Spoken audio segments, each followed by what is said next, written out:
Is your child becoming a hunchback? Now, you don't have to look too far to see kids on a phone or a tablet. In an article here from the Telegraph, here they found that kids spend as much as 4 hours a day in front of a screen.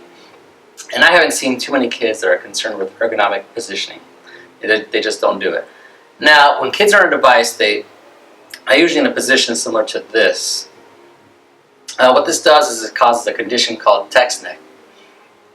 This is a condition we used to only see in adults with office jobs, but it's becoming much more widespread in all age groups as smartphones and tablets become more popular. Now, why is this a problem? Well, first, the spine should be straight from the front here and have 3 curves on the side. It needs to be this way for proper function.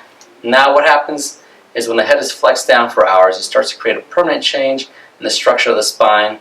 The muscles, tendons, and ligaments are stretched to this new position. This leads to changes which can lead to headaches, neck pain, arthritis, and pain to the arm, shoulders, and hands. And as the text neck posture of the spine continues, a familiar pattern appears. First, the head shifts forward and the curve of the neck straightens. And this puts stress on the area between the neck and upper back because the weight of the head is no longer supported by the neck.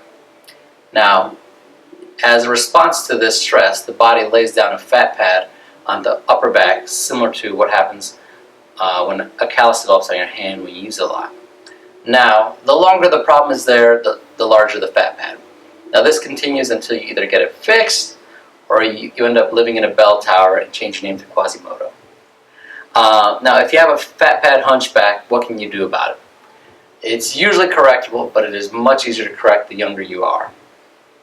We've had a lot of success with this in our office, and we can usually do a good job of scaring your kid into good posture habits so the problem won't return after we're done fixing the problem. Another tip we use for teenagers is to tell them that several studies have found that good posture is seen as attractive or better looking, and that is actually a really good motivator for much of the teenagers that we see. And if you play sports, or if your kid plays sports, poor posture can decrease the amount of air you breathe by up to 30%. If you're playing sports, you definitely need to breathe some air. It's pretty important. And so finally, finishing up here, if you or someone you know is developing a hunchback, give us a call. We'll schedule a no-cost consultation, see if we can help.